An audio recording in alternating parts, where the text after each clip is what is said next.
Showtime. Welcome back to Inside the Numbers, folks, with the People's Pundit. It is Friday, May 1st. May 1st. It is National Reopen America Day, right? Or basically, and we're going to talk about that. We'll get into the economy first and what is going on with states out there. We'll do that first. And then we're going to run through some of these. We're going to talk about the politics of Tara Reade and Joe Biden and his interview today on MSNBC. And also, we'll get into the politics of it. There's some polling out there I really want to share with you guys. We'll get into Michael Flynn again. That was we got a lot of feedback from that segment yesterday. There's more. We have more. When we got off the show yesterday, there were more documents that were able to be released and obtained. And we're going to talk about what those documents say. Basically, emails and text messages between the lovers and also Bill Priestep. So we'll get into that. And then it is Freewheeling Friday. So, we'll take your questions. If you guys want to see something, I'll even open up the voter file if you want. We'll do whatever you guys steer. ISM 41.5. What? 41.5. Right, boom. The PMI earlier this morning, Tim, was in the 30s. The PMI by market, however. Okay. All right. And I was worried. What Tim is talking about was Chicago. The Chicago was in the barometer 30s too yesterday. Yeah, it was. And so what Tim is talking about is the Institute for Supply Management, the manufacturing index, which used to be called the PMI. Okay. And basically it is national factory activity. Say it again, Tim. What was it? Because it went as we were going. 41.5. 41.5, way higher than the consensus forecast. Tell you that right now. That was in the 30s.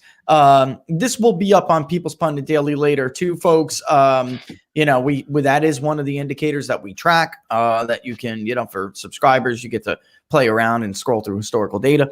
Consensus forecast, the range was a low of 30, Tim, to a high of 43. So it was still at the high. It was at the high end of the range, but it's a nice solid beat for the consensus at 37.5%.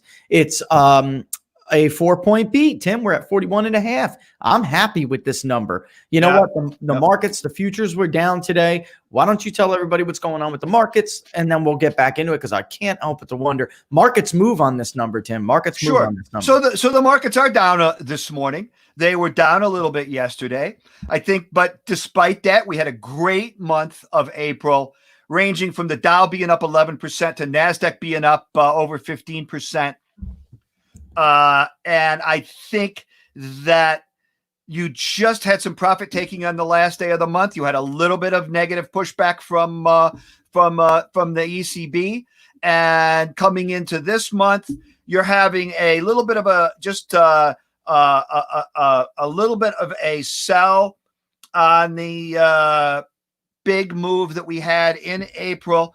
There were some very significant earnings last night after the close. We usually don't talk a lot about specific companies, but I think it's important to go over both Amazon and Apple. Please do. Yesterday. Amazon beat on their revenue. They missed on their earnings by about $1.20 a share. It was down 5% after hours yesterday, which is probably, it's down this morning. I'm sure that's to catch up with the after hours move yesterday.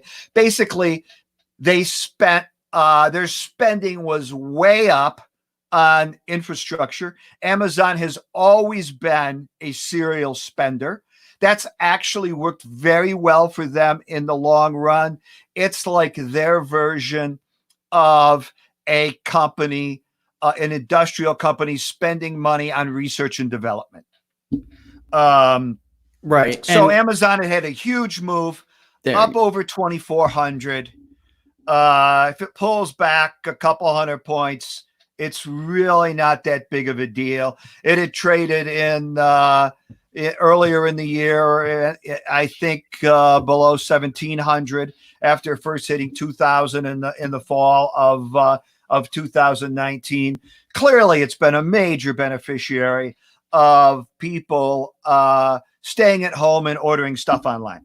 And I don't like Bezos as much as the next guy, Tim, but you have to give it to Amazon for how, what is the word? Ingenuity, Really, you know, like the way they are able to evolve in the marketplace, and they do seem to be one step ahead of everybody, Tim. Really, they With do. the way they've put Really incredible. their warehouses, the way they've staged warehouse facilities around the country, with close proximity to where major population zones are, and where they do tremendous business from all of the data that they collect, Right. has allowed them to provide, next day delivery, and in some cases even same day delivery on some items, because they use their data on what people buy to pre-stock their warehouses, and they use a number of different delivery modes to get stuff to people in a very short period of time. It's their, I was going to bring, it's their service too, Tim. Yeah. I mean, really, if you are a Prime customer, I'm not here to pitch for Prime, but for a very long time, I did not subscribe to Prime, and I was like, everybody, get the hell out of here. I'll buy something when I want to buy something. But after a while, when you do continue to buy, you'll see Prime free delivery. It's also the speed. It really is. And then I'm sitting there. And then you're sitting there on, your television, and you're like, what is this? You search for maybe a movie that the cable doesn't have, all the 50 channels you're paying, an extra $150 for movie channels. They don't have it, but there's Amazon Video, Prime Video, and boom, they got the movie before everybody. I mean, they're just ahead. Right. They're going to, I remember going back to the days of Amazon versus Walmart, the feud. Amazon's going to lose this feud. I mean, Walmart's going to lose this feud. They're just in a different space. And Amazon has created their own space. And, nothing lasts forever, but I mean, they're going to dominate that area, for, at least in my opinion, for the foreseeable future. I mean, there's just nobody that compares when it comes to that kind of stuff. But they got to do a better job, better, like eBay does a better job. They have to do a better job, and it's so many vendors. They have to do a better job policing those vendors when it comes to certain things. They're resellers. That's right. Yes. You and I have been talking about streaming. The shutdown has really helped people who offer streaming services, streaming products and equipment. We joke all the time, try to find a Logic Brio right now. You'll find some reseller in China trying to sell a $200 Brio for $450. Amazon needs to do a better job. And my 10-year-old son was furious. He saw on the news, I guess, and then he, went on his little iPad, and he saw on the news. So he goes and he searches on his little iPad about people who are selling things like sanitizer products and others, other for price gouging, and ridiculously price gouging. And he comes up to me, Tim. I was working home. I'm at my desk, and he's like, "Dad, do you see how much this company is charging for hand sanitizer?" And I said, "There's a lot of dirtbags out there, son. Really." Or I put it like a dad would for a 10-year-old. And he's like, "Can't you do anything about it with what you do?" He said, "If I find these people, can't you shame them or something?" I said, "I certainly will." He went to work for 2 days. I keep getting emails from my son. "Here's another one, Dad." Here's another one. And he was, he was finding them. And so they got to do a better job policing that stuff. But, everybody else, now that it's May 1st, everybody else is going to want to rejoin. Well, not, it's going to happen slow, of course. And the people are not everyone is going to be ready to jump back in the economic pool with both feet. But it is now May 1st. The president extended his initial order, or the initial recommendations for another 30 days. And that, got blowback, including from people like me. But now here we are, May 1st. And I'm already seeing even people who defended him. I have somebody in mind, but, I didn't talk to him, so I don't want, but, well-known Trump supporter and advocate on Twitter saying, "Look, I supported this up until now. Any governor who doesn't, because any governor who doesn't start to make moves at this point is just a threat to liberty and economic freedom." It is what happened to they keep saying, well, the Colorado governor, Governor Newsom, the Michigan governor, Governor Whitmore. Well, we got to follow the data. We got to follow. And there's even, one Republican out there, Larry Hogan, who's off in his own world, and he's just, completely political. But, we got to follow the data. We have to follow. What data are you looking at? What data are you looking at? The point was to flatten the curve. The curve is flat. We're on our way down.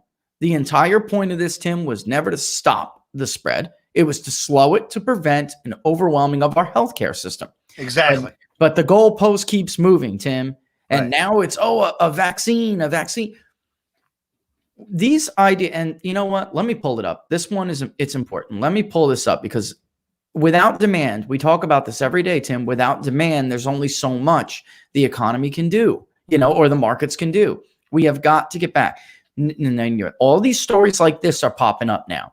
Race for coronavirus vaccine accelerates as Pfizer says U.S. testing to begin next week. All right. And then the story goes on. If you read it, it's by Jared Hopkins, Jonathan Rockoff. If you read the story, then you will see that they make the case, Tim, that they'll be able to get a vaccine maybe by the fall. Testing has started, right? And they're going to push this as fast as they can push it. There is no guarantee. Even these companies like Pfizer, and we have spoken with people at Pfizer, even these companies who have had a jump on it, Pfizer is definitely one of them, and they have dealt with similar coronaviruses in the past. There is no guarantee that this vaccine will even be remotely ready by September or August like they're shooting for. People who actually work on these vaccines don't know where these stories are coming from. First of all, right. That's September. It would be way too soon for them to legitimately have a vaccine that was ready for general distribution. Exact. Tim, it took 5 years to get a vaccine for Ebola. 5 years. We still don't have a vaccine for AIDS. Flu vaccines. First of all, what's going to happen if, let's say, it ends up like the flu and they get a vaccine for it like they can seasonally every year? Are we going to force people in this country to get vaccinated? No. Because the flu vaccine was only taken by 38% or 37.5% of people last year. Right. Are we going to force Americans to get vaccinated for coronavirus? What are you people talking about? What planet are you living on? You cannot force Americans to do this. So if you can't, then I ask you, what is your end game? You are waiting and hoping and hiding and praying on a vaccine that may or may not come. Because let me tell you a little bit about this virus and Pfizer's work. Okay. This vaccine was not going, they initially were going to use what is called the, you know what? I'm sorry. I'm probably going to say more than I should, but I'm going to do it anyway. The antigen method, which is a traditional way to attack a virus and use to construct a vaccine. Pfizer has had a head start on this, Tim. We've talked about this. Right. It doesn't work, buddy. It doesn't work. They had to reconstruct RNA. I mean, do this crazy method. I don't want to blow anybody up, but the bottom line is the media and these reports that are suddenly popping up today because why? We're getting close to May 1. That's why. And now it's here. We're here. Now these stories are popping up. This is not going to happen, is my point. This is not going to happen. It is novel in the sense that, like these Cat 3 contagions just don't, pop up and then they don't just reject the antigen method, Tim, right. It's novel in that sense. If you think you're going to hide out in your house until August or September and pray for a vaccine, then you're living on another planet. And even it's slipping me now, Tim, but there's a doctor who's been all over like every network, MSNBC. If not a doctor, he's a vaccine developer. All over MSNBC, from the left to the right, Fox News, and he wrote an op-ed in the New York Times yesterday, and it was a really good op-ed.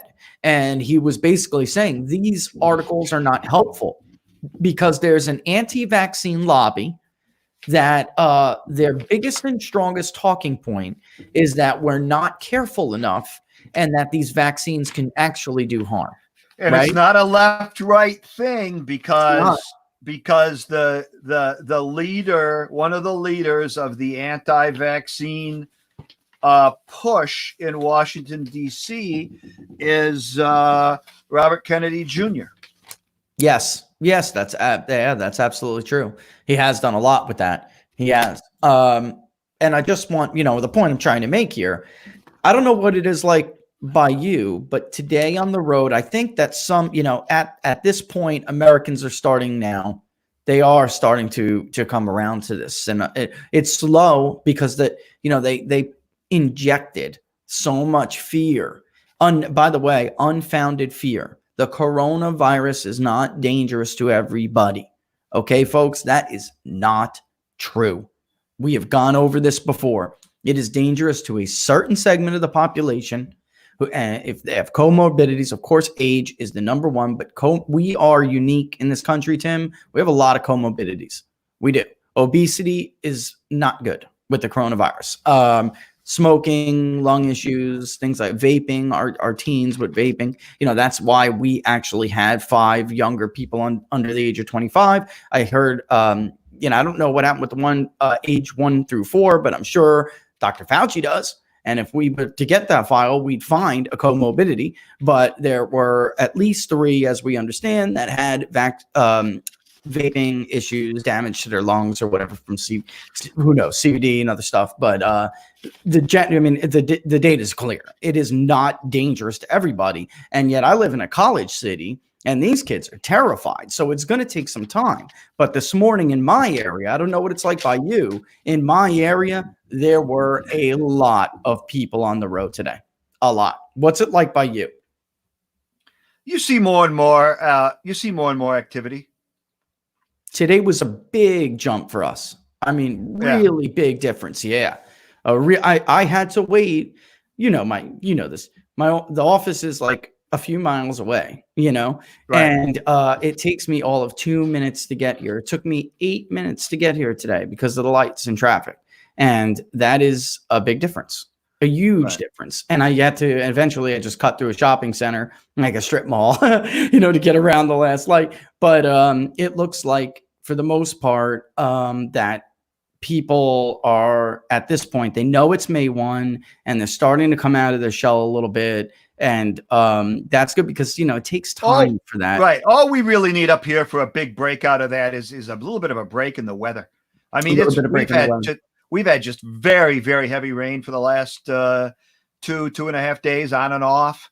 If we had started to get nice weather for more than, we'll have a day when it's like 65 and then the next day it's like 48.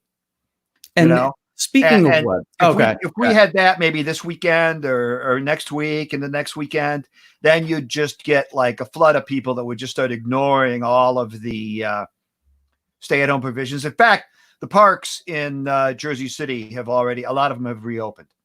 Yeah, and that's interesting actually, because I was just going to bring up Gavin Newsom and some of the other measures that Democratic governors have decided to take. So he's going to have a protest on his hands today. Michigan yesterday was front page of the Wall Street Journal is a protest on Michigan. That's right. I mean, look, these people are fighting for their lives. I mean, this is what has been, and my argument the entire time. The hideout and wait for a vaccine crew has, or at least, those their voices in the media. I'm not talking about Americans who are concerned about their health. I'm talking about the people who pushed this narrative. Largely, we're not at risk from COVID-19, and certainly we're not at risk of losing their jobs, yet they had an outsized voice in this. And their argument from the beginning on this thing, Tim, has always been like, well, money over money over life. You're choosing money over life. This is life versus life. It is well established that deaths of despair are real, which are deaths from economic pain and hardship. Yep. They are real. It's everything from suicide to other, all aspects of mental health. How could I put this? As somebody who, opiate addiction is a passion, right? For me, it's a passionate topic for me, given, my own experiences. What about the addict, Tim, that can't get to the NA meeting? Like when a phone call from his sponsor is just not good enough. Those deaths are real. All right. It's more than that too. Just, you need the integrity of work, and then being there. You remember the old expression cabin fever? Mm-hmm. Do you remember that? Like, I'm getting cabin fever. I got to get out of the house. a real phenomenon. Absolutely. These prolonged periods are not healthy. And today in California, Gavin Newsom closed the beaches. He's going to have a protest on his hand in Sacramento. He has basically banned the First Amendment, the right to protest and petition your government. He has banned it. And so far, he has gotten away with it. There have been lawsuits now filed by, I forgot her name. Harmeet Dillon. I just saw her. Harmeet Dillon. Yeah, she's filing them now too. He's been like allowed to, trample, like these little mini tyrants have popped up, Tim, like all over the country. These little mini tyrants. Gavin Newsom, he's the worst because he's got, nicely combed hair and a smile, just with his boot on your throat, you know. And that has been, and the same thing with Gretchen, with Whitmore. She's like, I'm just a suburban soccer mom, I'll cut your throat the first chance I get. These people that are out there are fighting for survival. I just was on the phone with someone yesterday. It was just heartbreaking. This can't continue for some people. And Trump knows that. He knows it. His instincts were right from the jump on this thing. They were. But at this point, there's not a whole lot he can do. He's got to try to make this a political issue because it is a political issue. He's got to get on this. What do you think about, you think they're giving him an opportunity here? You think they opened the door? He's an otherwise very vulnerable president. Did they give him an opportunity? Did they open the door here to give him an issue to run on? Why would they? Well, I think the biggest impact is going to be that it's going to bring China to the front burner as an issue again. And he is going to just use that issue relentlessly for the next 6 months. And it was extremely effective for him 4 years ago on trade. And it will be extremely effective for him again this year because Biden is very weak on anything China related, as well as anything basically international policy related. So I think that Trump is just he's going to just wait for his sense of timing is usually impeccable. And he's going to wait for the perfect moments to escalate the issues with China connected to this virus and just go up the ladder with it in steps, and that reaches a crescendo right at the right time, just after Labor Day. And, maybe today, because it is Freewheeling Friday, and just to tell one of those questions, Trump was right. His initial instincts were right. If you don't follow me on Twitter or listen to this show, then maybe you don't know where I'm coming from here. His initial instincts were right. I don't agree with the lockdown. You cannot shelter in place and hide out a virus. You just can't. All right. I didn't support the first step. I don't support the second extension. And I definitely don't support the lack of urgency in getting this thing back up on its feet. But that's not the action he took. So while, you may think that he didn't do the right thing from the beginning, understand that his initial instincts were not to do this. But, but the risk reward from both politically and from a health perspective were just too strong to not do what he did. Well, yeah, you and I disagree on that. People can disagree, but I don't think that's the case. I mean, it was just because it's a historical. We've never done this in this country. Not only in this country, we've never done this ever. And I always fear when there are times of panic, Tim, and crisis. I always fear people making wrong decisions without accurate or enough data. And that's what happened here. And he's never going to, but he can't admit that now. And that's maybe we'll talk about justifications at some point because, it's Free Will on Friday. Nah, I want that to be its own. Maybe I'll answer a question or something because people are like, what do you mean by a justification? And this is why I think it's so dangerous to Trump. But that this could be so dangerous to him. But I want that. Look, you saw the Joe Biden interview this morning. I didn't see it. Okay, yeah. So, we're going to talk about that in about 5 minutes. So all that has to happen is, as much as people are concerned about, oh my God, we've never elected a president before that's had a recession. We've never reelected a president before that's been running on an economy that's cratered like this. This is going to be a disaster for Trump. I don't buy any of that for a second. All that has to happen is once the campaign becomes a front burner issue and Trump is out there 18 hours a day campaigning in front of the camera with 3 to 4 to 5 rallies a day or some type of appearances, Biden is just going to be so exposed on a daily basis. It's just not going to be ignorable. Yeah, and I know a lot of people. And there are going to be a lot of people. Look, a lot of people allegedly voted for Trump 4 years ago, though they weren't really crazy about him, but they weren't going to vote for Hillary. Yeah. And a lot of people this time around were saying, I kind of wish that there'd be like somebody else was the Democratic nominee, but I just can't see this guy as president. Yeah, I mean, with your theory though would have to. I mean, he's not going to get better between now and November, right? But he's going to have to answer more and more impromptu questions. Your plan requires this to not continue. The election is in the fall because we didn't develop widespread herd immunity in the population. Rest assured, when September and October come around and cases start to build again, because they will, that's what's going to happen. They're going to say we can't campaign. They're going to say we have to vote by mail. That's the plan here. That is absolutely going to happen. And if you can't see that, then you got a blind spot. Well, that's what they're going to do. They can say anything they want, but that argument will not be played out. They got it the first time. They did. And they got what? They got their shutdown the first time.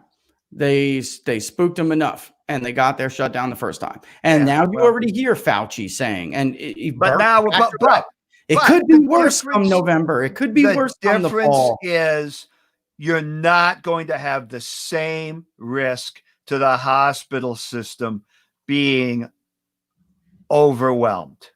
That's the difference. I don't think a very, very large percent. Hold on. I don't think it was worth that risk to begin with. There's the difference in the argument, but I lost that argument. And you're going to argue that it's not worth it, but they're going to argue it is. And that's what's going to happen again. That's why this had to develop. We had to confront this argument from the jump, which is what is your end game? Their end game, Tim, is a vaccine, because there is no way to hide out a virus. And they're going to say, Birx and Fauci already said that the second one could be worse than the first one. The fall, they're already teeing that up. And Biden, they're going to do their best to hide him. Look at what happens when they let him speak. Look at today. We didn't get, it's almost 10:29. So let me do my spiel first. But I agree with you. Biden can't outwork Trump. He can't. I saw when he announced for president, the man was being walked by the arm down a wheelchair ramp that was for geriatric people, and he was shuffling his feet. It was sad. But I thought to myself then, how are they going to hide this guy? And they have been doing it. They have been. I mean, the guy was campaigning in Iowa. He tried, at least. He was campaigning in other states. He didn't know where he was, you know. But, Iowa seems like an eternity ago. He's deteriorated so much from them. There. From then, it's glaring. Yeah, I mean, it was. And by the way, he's been locked up. Locking away people in that condition is not good. There's been a ton of stories about, people who have parents in nursing homes, and that their mental condition has been deteriorating without being able to have contact and mobility. Don't think, folks, that doesn't have an impact on Biden. Look, I think Brit Hume threw us all a life vest because he went on, he himself on his own network admitted this guy's senile. He's senile, but with your plan and what Brit Hume, that was part of when he said that in the end, Trump, the historical nature of presidents not winning during recessions, look, Trump is the man of firsts, and you have to give that to him. He is. Right. He's like first time for everything. The historical reality is we've never had a self-imposed recession before. True. So true. From my view, that just totally cancels it out. But we have months of debating whether or not this was the wisest decision, and there's just I don't even think there's any reason to debate it. I think we did what we did. And now we're going forward. But it is for future, so we don't ever do something stupid like this again. I mean, the LA count. Oh, let's go through it, and then we'll come back and then let's talk about the interview with Biden. I wanted to get it up, but we'll just talk about it. I really wanted to show people it who didn't watch. I will basically summarize what happened, and then I'm sure Tim will take some more pokes at him because it was bad. Really bad. But let's get into it, folks. It is 10:32 on Friday, Freewheeling Friday, May 1st, National Reopen the American Economy Day. You're watching Inside the Numbers with the People's Pundit. I am the People's Pundit. You guys can follow me along on Twitter at Peoples_Pundit. I'm joined by Tim the Source Anderson. That is the name on Twitter. Follow him on Twitter, and the handle is at TJAnderson1. Guys, I can see your little likes on Periscope. That's great. Keep throwing out those little hearts and follow the account you watch on. When Tim gives us our update, I will give you Scopers, the YouTube link, because it just is I think it's a better quality. But I also want you to subscribe to the YouTube page. And if you are watching Facebook Live, to like the page on People's Pundit Daily. If you do either, they will alert you when we're going on, which is always 10 a.m. Eastern Standard Time to noon. But it always gives you a heads up as to when we're going on. This way, you don't have to rush to get to where you are. And also, of course, the best way and ultimate way to support the show is to subscribe to People's Pundit Daily. You can do that by going to peoplespunditdaily.com and choosing one of the digital subscriptions. Or get the short link. It'll take you right there to the digital subscription. It's ppdnews.us/subscribe. ppdnews.us/subscribe. Hey, Lisa. I see she joined us. Anyway, I wanted to give her a shout out because I didn't think she'd be able to join us today. But yeah, so also go ahead, do that, and subscribe. The great little announcement, which we missed in the morning, but I'll shoot out now, starting Monday. People's Pundit Daily, Inside the Numbers, is going to be sponsoring the Rasmussen Reports Daily Presidential Tracking Poll. So Monday through Sunday, it will be the Rasmussen Reports PPD Inside the Numbers Presidential Tracking Poll. We'll get the numbers right before we go on too, which is great. So we'll go over them with you every morning at the opening of the show. That'll happen until Sunday. I'm pretty stoked about this, actually, Tim. It's going to be really cool, and we'll see how it goes. After that week, and we'll revisit it. It's gonna be neat. A lot of synergy, great people over there. I've known them for a while. Good people, decent folk. Anyway, let's go see what's going on with the market, Tim, and I'll be back in a hot minute, folks. Well, the market averages are down a little bit less than 2%. Given the big move we had in April, I think it's certainly not really going to cause any panic or among investors. First day of the month after a big month, people didn't want to sell, maybe going into the end of the month and put a dent in their performance. they're selling now with the idea that, you know what, we've got the whole rest of the month to make this back if we're being marked with monthly performance. Also, I think you've got the comments from Trump about being very upset with China about how they handled the virus, and some insinuations that he might up the ante with the tariffs with them if they don't start cooperating on getting us more information about the origins of the virus. I think that may have some people a little more defensive than they might normally be. Other than that, we've had a lot of earnings from big tech this week. We mentioned Amazon earlier. Apple also reported last night. Just very strong numbers from Apple. The only thing potentially on the negative from them was that they were giving zero guidance for the third quarter and no guidance, total guidance for the rest of the year.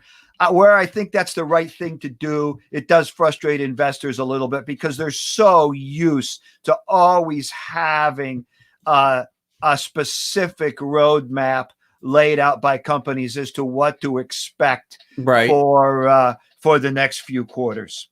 Right. But Apple beat on their bottom line. They beat on revenues. They increased their dividend by 6%.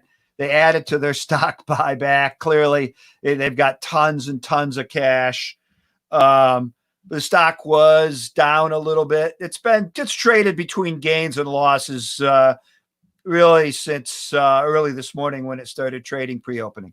And let's repeat that the ISM, which came out just as Tim and I went on, the ISM Manufacturing Index, also known or previously known as the PMI, it is a measure, a gauge of national factory activity.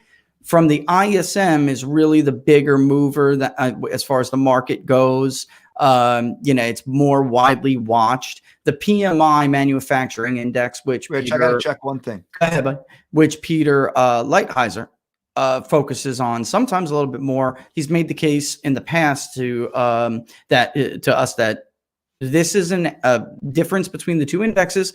The PMI by market basically focuses more on domestic manufacturing, or the market for domestic manufactured goods, where the ISM Manufacturing Index is a broader index. The PMI fell pretty dramatically, so we expected the ISM Manufacturing Index to do the same. It fell. The PMI went down from 48.5 last month to 36.1, which was a miss on that forecast. The consensus forecast was 36.9, but then the ISM Manufacturing came out, which has a tendency to underperform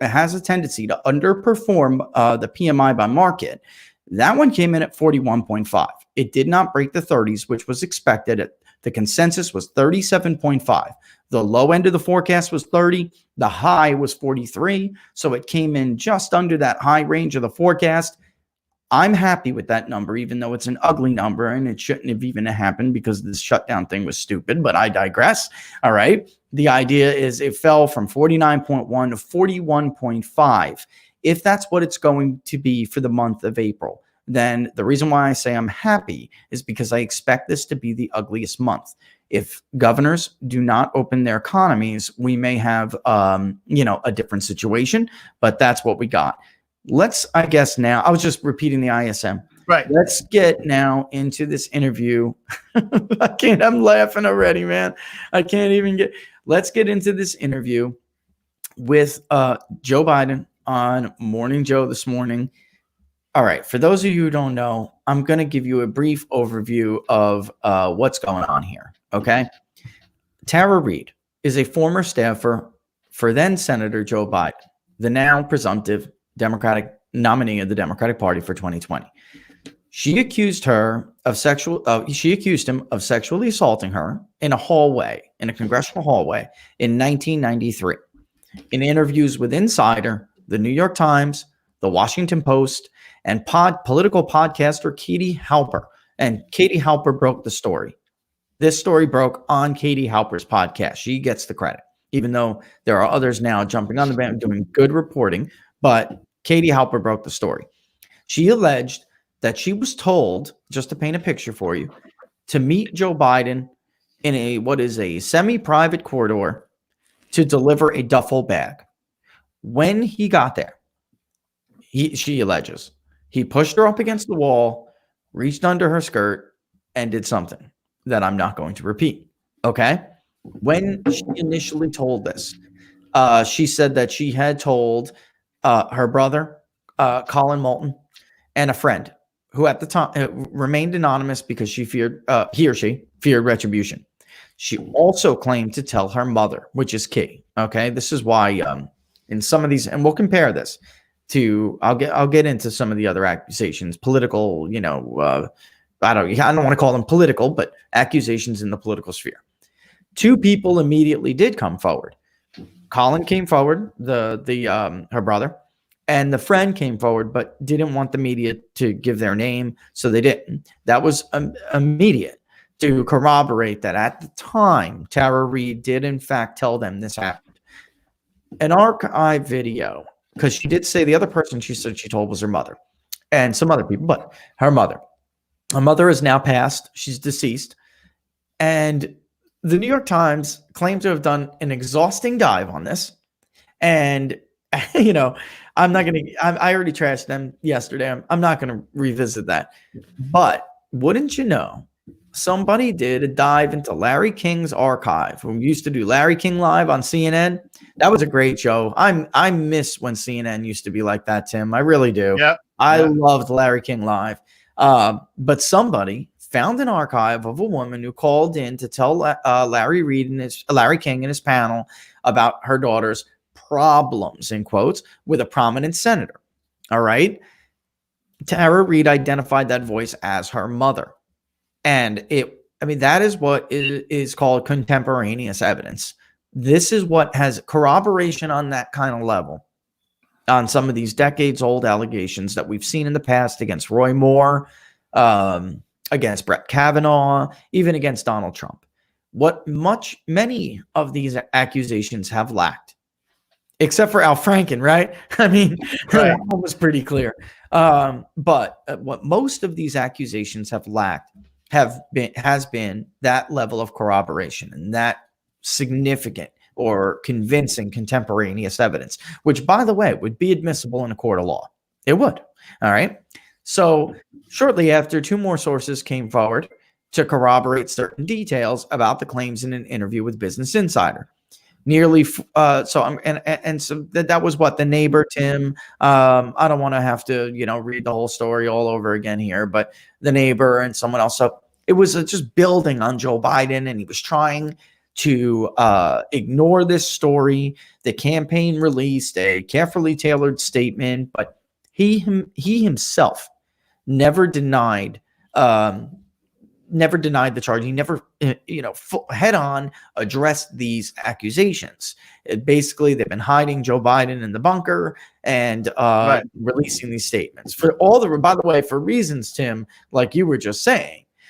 When Joe Biden is allowed to be out in front of someone with, if he's got some cards in front of him or a teleprompter, then it's not as much of a train wreck. But if it's an interview like we saw this morning, and I think what happened here, if WikiLeaks is any indication, then you wouldn't expect an interview on Morning Joe with Joe Scarborough and his wife, Mika Brzezinski. You wouldn't expect that to be a hard-hitting interview. But this is why I was running a little late this morning, because I wanted to see this interview and I didn't want to be in the car on the way to the office. I'm watching the interview. First thing that jumps out at me, Tim, it's just Mika. Okay. And I'm thinking to myself, well, that's odd, but maybe they're trying to portray a woman as, optically, it looks better if he answers questions from simply a woman interviewer. And she wasn't that easy on him, but that doesn't mean those questions weren't decided and between the campaign and the production, the producers at MSNBC. I'm just saying that they weren't easy softball questions. Mika does have a history of, how could I put this? Okay. Mika has a history of kind of like downplaying some Me Too, especially when they're politically. And she has said very nice things about Joe Biden in the past. You know, one instance on one show, Tim, we found they were talking about Joe Biden. Joe Scarborough said, personally, we love Joe. And she interjects, we love him, right? He's not a predator, she said. All right. This is some of the stuff I can go back and dig through. She rushed. She victim shamed is a better way to. She victim shamed in the Al Franken case. The first of the 8 women who alleged sexual misconduct against Al Franken. She victim shamed, and she called her a Playboy model who voted for Trump. Today's Democrats have to understand that we live in a new, honest, very complicated world. And she was upset though. Instead of, basically she went the way the wind was blowing. I mean, just a bunch of crazy stuff in response to some of these accusations that came out about Democrats. So I was a little bit surprised when she did come out kind of hard. All right. And that doesn't mean that they didn't talk about these questions beforehand, but the follow-ups, he just caved. First, he said, and he was trying to be unequivocal, this didn't happen. Okay. And that is where you want to be when you're Joe Biden in an interview like this. Your job is to put this story to bed and move on. And this was supposed to be the interview where this was a pivot point where they could like put this show down, put the story down and move on. And I am stunned how bad Joe Biden did. It went from, Tim, this did not happen to I don't remember. I mean, it was crazy. She was like Hillary Clinton during an FBI interview. I don't remember. It was ridiculous. Well, you know that if it did happen, he probably wouldn't remember. I mean, right. And in defense of Joe Biden, what can he remember anyway at this point? Right. I mean, the bottom line is, though, it was looked like it was scripted and then it fell apart anyway.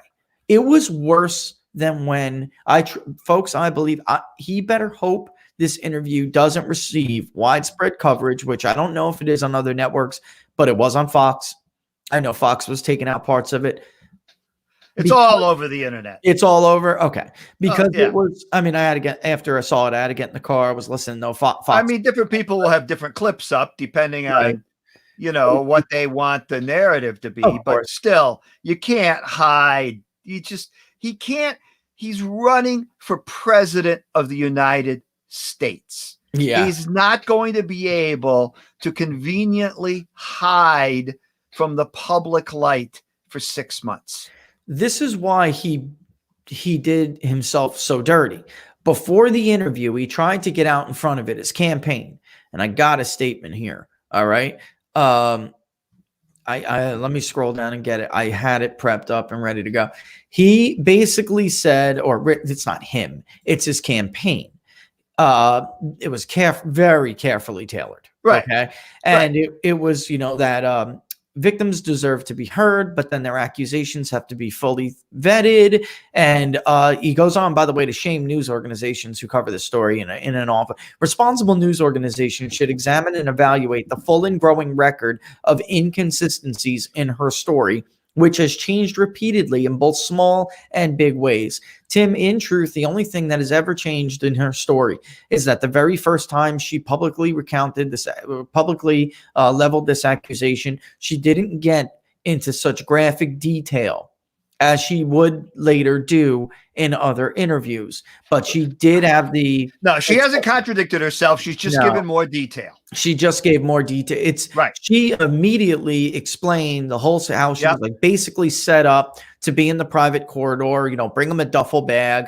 And then she said with the first time that she was pushed up against the wall and assaulted. Assaulted means assaulted, Tim, right? Right. Like, come on, man. I heard you like me. Come on, man. I heard you like me. Right. And in later interviews, she would explain what assaulted meant. That is not the same as being inconsistent. And you guys can go on People's Pundit Daily, the story about the poll. Okay. It is and we're going to get into this, more voters believe Tara Reade than Joe Biden. Okay. That's on People's Pundit Daily right now. And I'll read that for you in a second.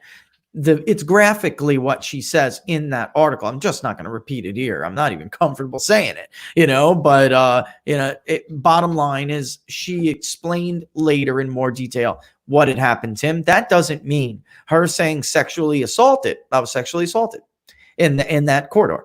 That doesn't mean that she later added details. So now she's being inconsistent. That's nonsense. That's BS. And for him to do that is like, it's dirty to me. It's dirty. And in this interview, it felt dirty. Okay. Like he wasn't, it wasn't the righteous indignation that we saw from Brett Kavanaugh.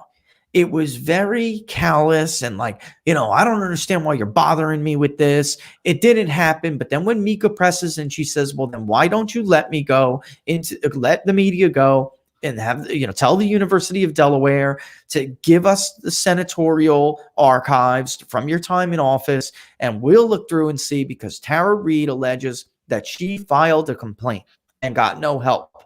And she doesn't have a copy of it, which, Tim, in 1993, it's very plausible she doesn't have a copy of that. Right. Very plausible. It wasn't, for those of you who weren't around in 1993, it wasn't easy to get copies of stuff like it is now. It wasn't. This is not a totally different world. All right.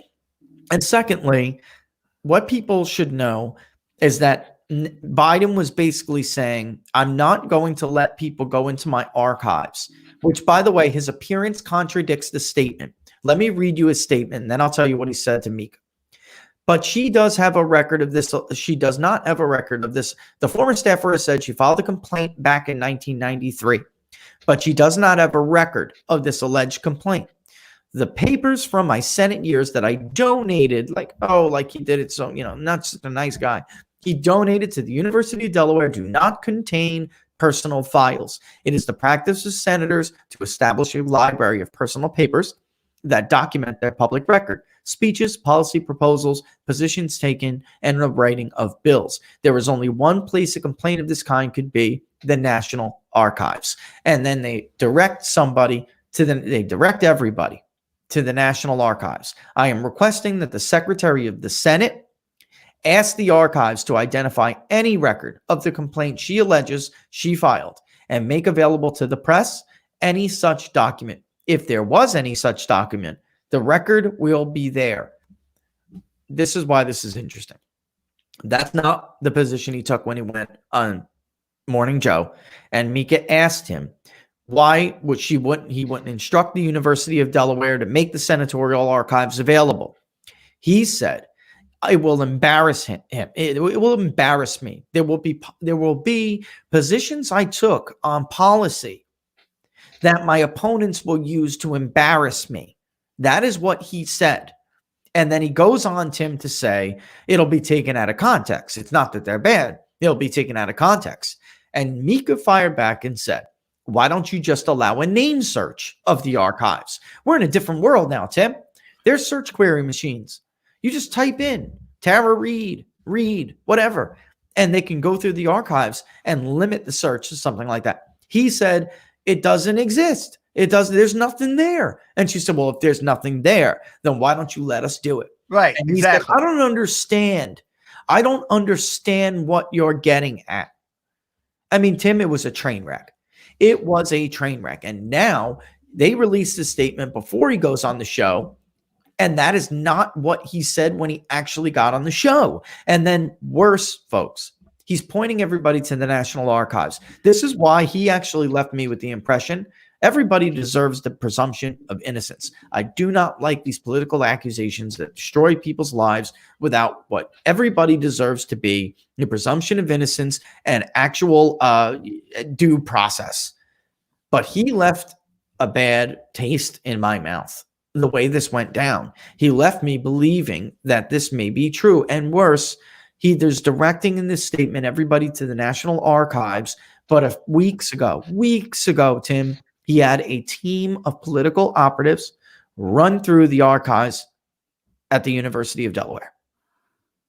They were pulling boxes.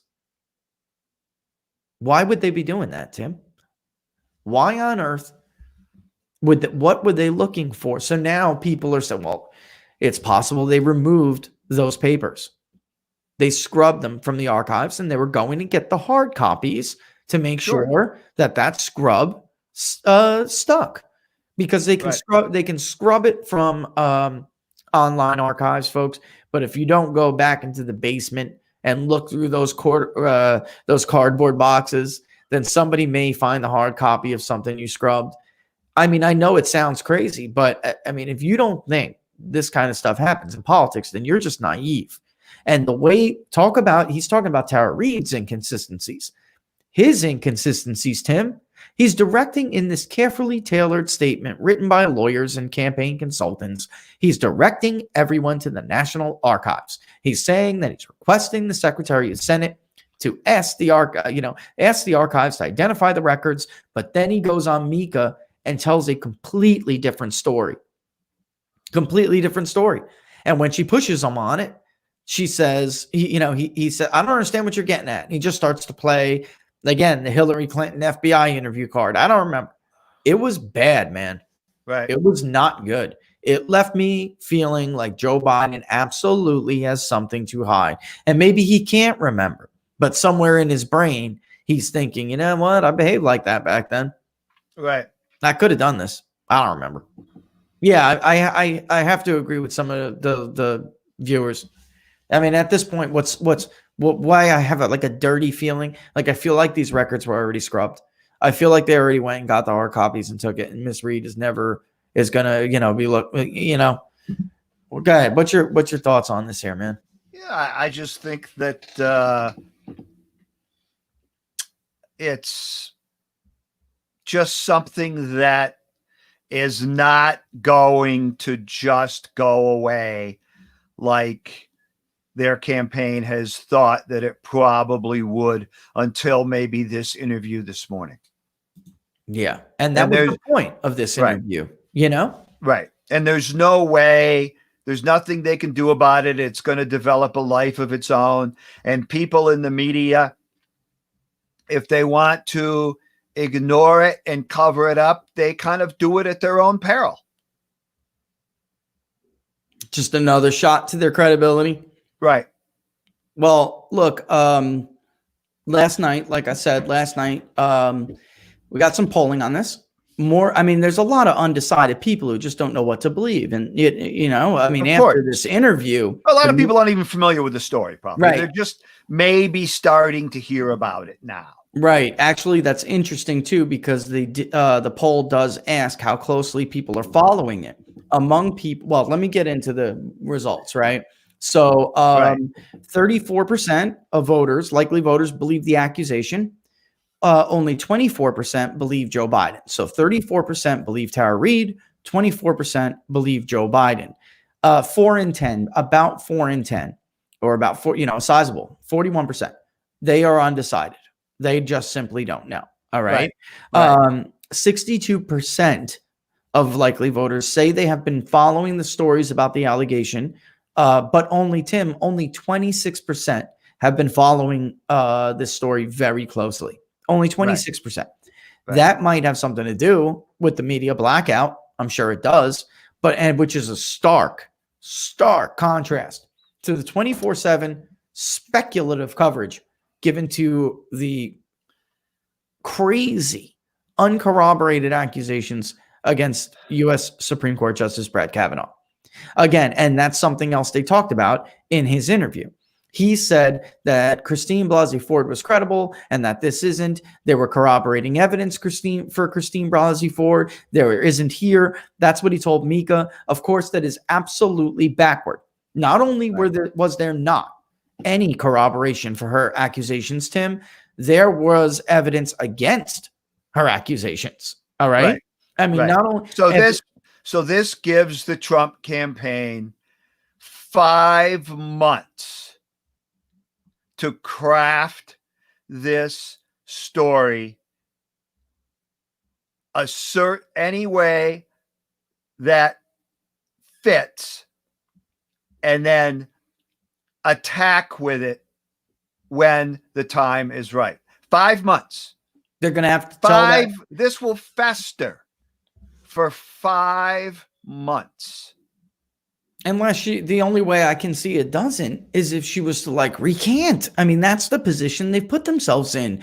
The only thing is the Trump campaign, according to the polling results, I think there's an interesting nugget in here, Tim. They have to tell the story because those who know the story best, those who are most familiar with the details of the story, are the most likely to believe Tara Reade. Which is, I find this interesting, Tim. Among those who have been following very closely, among that, what was it again? 26% who have been following the story. So you got 6 or 8 different social media networks. You've got potential for television ad buys. You've got comments at rallies. You've got many, many, many different ways that they can populate this story into the general public. Well, for maximum effect. The more people know, the more they believe. So 26% who follow the story closely and know the details of the story, among them, 60% believe Tara Reade. 60%. Yes, while it's true, Republicans are more likely than Democrats. So 48% of Republicans believe Tara Reade. Only 21% of Democrats do, which is still a sizable percent of his base, Tim. Yep. That is a big chunk of his base. Yep. But voters not affiliated with either party, this margin is 36-16. He's got to take handily the undecided the undecided voters that don't know what to make of this story among those who are not partisans. He's really got a lot. He's got to convince them handily to be able to, swap that margin out. And this is another key. Only 30% think that the media is going to cover these allegations as much as they did against Brett Kavanaugh. Well, of course they're not going to. Right. So they're gonna, that's already kind of baked into the cake, 45%, which is a plurality, they disagree. And they say, of course, they're not likely. 25% are unsure. Here's the deal. This is another element to the story that really, it doesn't sit well when you compare the campaign statement this morning before the Morning Joe interview with what Biden is saying. The University of Delaware and the Biden campaign have been stonewalling requests. They have been, Tim. If it was true that everything would be at the National Archives, why were they stonewalling these requests? Right. Fox News, and by the way, the report linked on this article at PPD is not all Fox, for those of you out there. These are otherwise left-wing outlets reporting on this. Fox News has also, and not except Business Outsiders, the one who's basically taking the lead now. Fox News has reported, they uncovered, it's deep, extensive financial and personal ties between Joe Biden and the Board of Trustees at the university for people who did not know. And I think people, you, Tim, you probably have been familiar with that. That has long been the case. He is Delaware's senator, longtime senator, and it just doesn't sit well. The campaign statement doesn't make sense with what he himself. Did they not brief him on the damn statement before he went on the? How was he this badly prepared for this interview? That has to show just how bad of a candidate he's going to turn out to be. This was not 6 months. We're 6 months out. And 6 months. He's going to need a serious assist from the media. Heavy handicap, because they're out there now spinning. Look, folks, the point of this interview was for Joe Biden to go in front of Mika, a woman, make it look nice, and then they could put this story behind them and move on. Put out this statement, go look in the National Archives, which they know nothing's in. They know it, Tim, because they already took it from the University of Delaware. Right. Probably, so they know nothing's there. And all he had to do was stick to that plan, and he bombed it. But they're going to still, and you can see it if you guys look on Twitter and you turn on your television, they're going to try to salvage this, which was the initial plan was to put this behind. They're going to try to salvage it. But I just think, Tim, anybody who good luck trying to be right, man. I'm trying to be objective here. If you go and you look at that interview, folks, it's bad. He made it. The truth is, the dirty little secret is, Tim, voters don't really care about sexual assault allegations. It's Right. how the candidate handles themselves during these things that matter. I know that sounds horrible. It doesn't sound very well of us as a people, but that's the truth. And he blew this, man. He blew it. And then he said something that was like so stupid. There are things in those papers that are going to make me look bad. What? That was like, hey, Brad, go open up. Well, specifically. Well, let's go take a look. What? Right. What? What? Right. What? I mean, I can't imagine Team Trump over there when they heard that. Yeah. Thank you. Thank you, Right. dummy. I'm going to go look right now. And everybody who is a right-wing alternative media outlet is going to put in a FOIA request. And Right. that is, we're going to. Of course we are. He just Right. invited us to do that. Of course. That was incredibly stupid. And opposition researchers, folks, they can do things, wonders. I can't believe he said that. But it's 11:06. When we Thank you. What specifically? When we come back from the market update, we'll talk about Michael Flynn. It's Freewheeling Friday. I know there are people laughing, I mean, it's just unbelievable stupidity. Unbelievable stupidity. When we come back, we'll talk about the latest with Michael Flynn. In case you guys were wondering why we were kind of holding our fire, there was some other things that we had and wanted to put it together, instead of just popping out things. So very well developed story on People's Pundit Daily. And I got a lot of feedback from the Flynn segment yesterday, Tim. So we'll stick with this. All right. So it is 11:06, soon to be 11:07, about 10 seconds away on Friday, May 1st. National Reopen the Economy in America Day. You're watching Inside the Numbers with the People's Pundit. I am the People's Pundit, Rich Barris. You guys can follow me on Twitter at Peoples_Pundit. I am joined by Tim, the Source Anderson. Follow him on Twitter at TJ Anderson1, at TJ Anderson1. And he's going to bring us a market update. Just before he does, if you guys are watching on YouTube, do not forget to subscribe to the YouTube page and like the videos down, to give us those little thumbs up. On Facebook Live viewers, like the page People's Pundit Daily on both Facebook and YouTube. It will notify you right before we go live, 10 a.m. Eastern Standard Time to noon every day, Monday through Friday, every weekday, Monday through Friday. If you guys are on Periscope still, give us those likes, follow the account you're on. And I will shoot you out a link to YouTube on them during this market update. Also, ultimate way to support the show is to subscribe to People's Pundit Daily. And thank you for those who have done that during this period of the show launch. We really do appreciate it. And because you do, we're going to expand it. Dump it right back in, right? And so go to pbdnews.us/subscribe and check out one of our digital subscriptions if you haven't done so already. Or you could just go to peoplespunditdaily.com and you will see the digital subscriptions there. I am going to go get you guys that YouTube link while Tim gives you the market update, and I'll be back shortly. What's going on, Tim? So markets are pretty much where they've been all morning, down just about 2% for the Dow, the S&P, the NASDAQ. The Russell, which we talked about a lot this week, is actually down more. It's down 3.5%. It had basically had a 15% rally over 6 days going into yesterday. It was down about 3.5% yesterday. It's down about 3.5% today. Maybe if it gave up a little bit less than half of that 15% move, that's okay. It's made a lot of progress in coming off the lows from late March. Now, there is one other stock that has a very positive development going on in it today, and that's Boeing. Now, Boeing has a lot of very highly publicized problems, even way before the crisis, going back to their issues with the 737 MAX.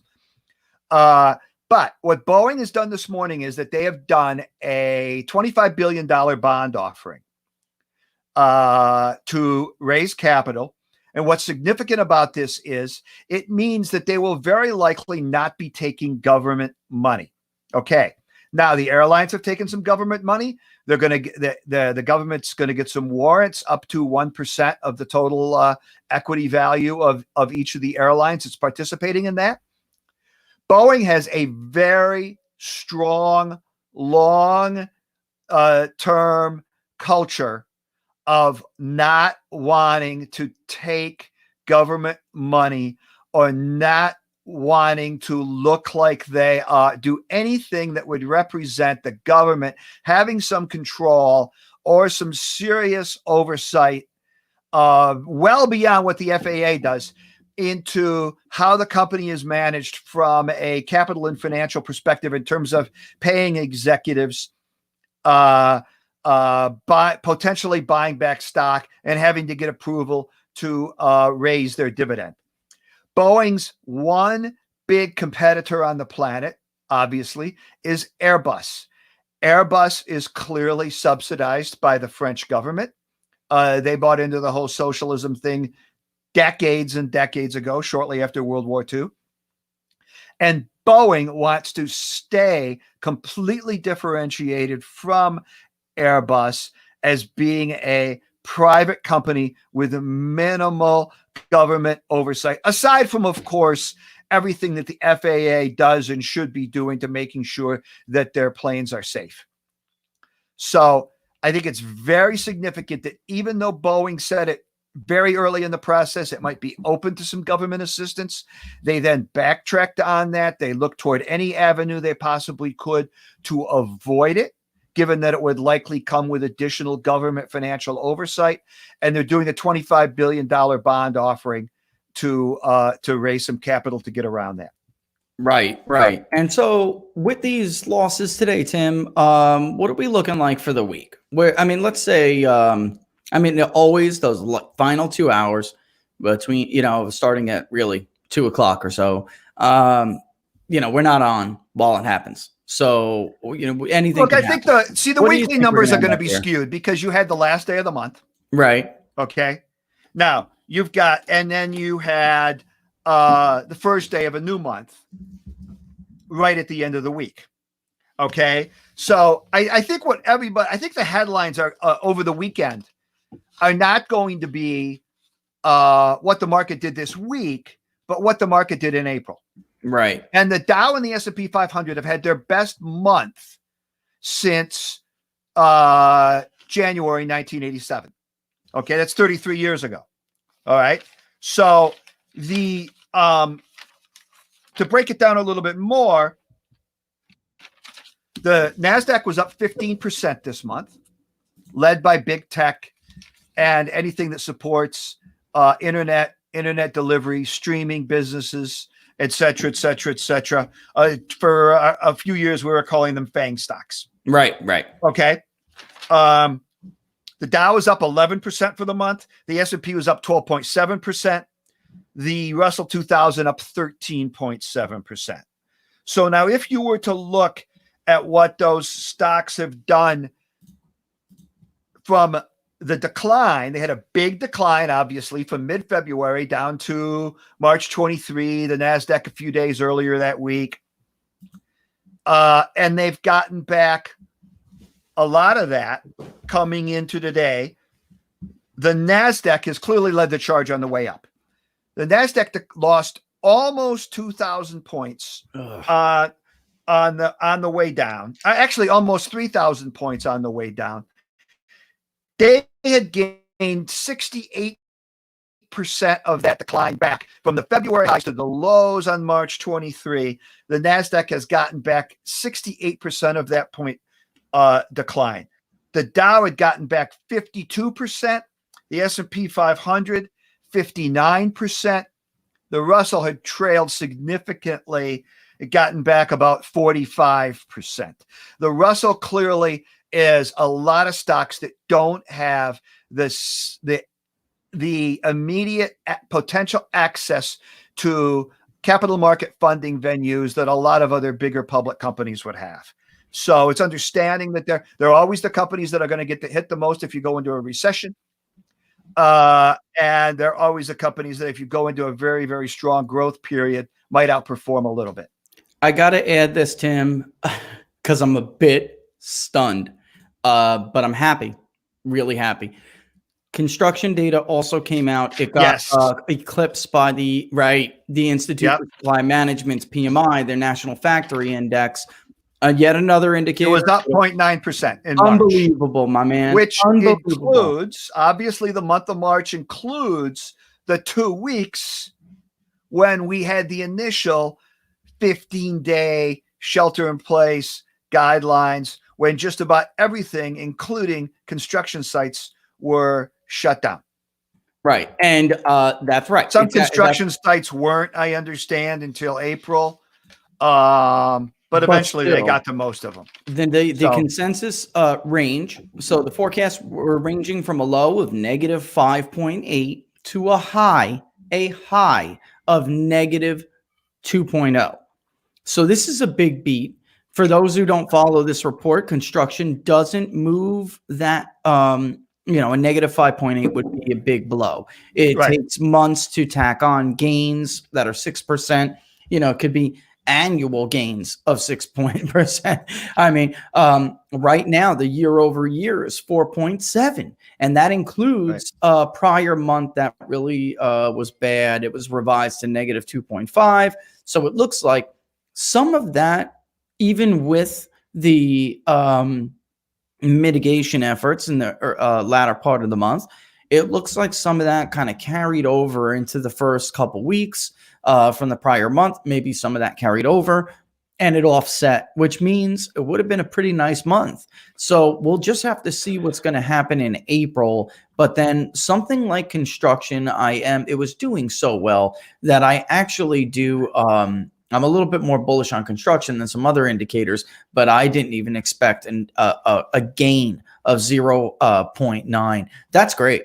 I'm stoked about that. Just under a point, 4.7 for the year. And that was definitely worth mentioning because we skipped over it. The ISM came out and that's what moves the market. But I saw it at the time, and you were, I just wasn't going to interrupt at that point in time. You did, yeah. It is definitely worth mentioning, and it will definitely be down in April. There's no way around it. But construction is the type of economic activity that all that activity will get pent up.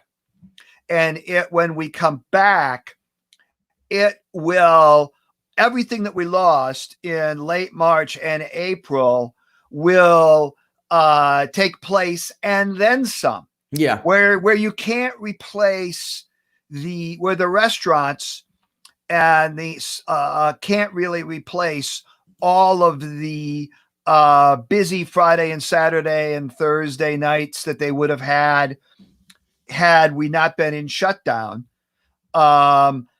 The construction, that'll come back and then some.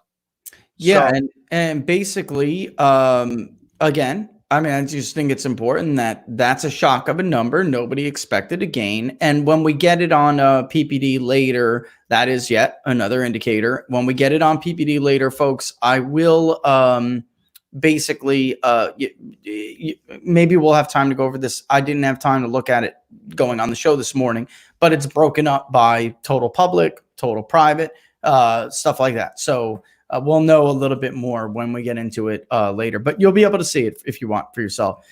We always give the actual full construction, total construction, and then whether it is residential, non-residential, or it's broken up into several things. But yeah, I'm happy with that. I'm happy with it. Let's get into Freewheeling Fridays moving fast. It's like this is definitely the most fun day of the week for the show. Let's get into Michael Flynn, because this is a big deal. It really is. So as we talked about yesterday, there were documents that included handwritten notes and some other, messages. All in all, Tim, the first tranche, little document dump, was 4 pages. All in all, is 15 pages worth of stuff. It's bad, man. It's bad for the FBI. That's all. And I cannot believe there are still people out there trying to apologize. But I think at this point, there's not much they can do except for just tell you they were lying to you, admit they were wrong, and destroy their reputation, like they did to Lieutenant General Michael Flynn, a man who served this country for 3 decades. Whether you like him or not is really irrelevant to what happened here. Whether you like Donald Trump or not is really irrelevant to what happened here. I'll recap what happened, and we spoke about it yesterday. I'll recap it. But what was interesting with the new dump that was really after the show yesterday, and we did dig around, talk to some sources. What was interesting about this is this meeting, Tim, this defensive briefing that they had used essentially to spy on the Team Trump. President-elects get defensive briefings that tell them, things they need to know going into office, where they are in the world. When the president gets there, of course, they have their briefings. They use these briefings not to inform the president, but to spy on his administration. For the first time, and we've known about this, Comey bragged about it, which we'll get into. But for the first time, we actually have some text messages between the lovebirds, Peter Strzok and Lisa Page, both now not out of the FBI. One resigned in disgrace. The other was shown the door. Okay. But for the first time, we have these text messages, and they are not good for the FBI. All right. Let's recap real quick, shall we? The first round provided what was basically, I would say, Tim, the first 4 unsealed documents, the first 4 unsealed pages of documents contained what was really the clearest evidence the investigation and then the prosecution of former National Security Advisor, Lieutenant General Michael Flynn, was a setup, a perjury trap. His name, by the way, little cool thing to note here, Tim, his name was Crossfire Razor. Okay. You believe this crap? Crossfire Razor. These documents, by the way, were inappropriately withheld from the defense, which is no longer the same. So now he is represented by Sidney Powell, who is well known for rooting out corruption and prosecutorial misconduct at the Justice Department. She has written now 2 books about it. And the first one, I would really implore you all to read. What is it again, Tim? Something. I'll find it in a second and I'll get. But I can't remember. It's at the house. I got it. But it's really runs through a lot of this. Remember the Merrill thing and Arthur Anderson, Tim, with Andrew Weissman. I mean, these are dirty cops. Dirty people.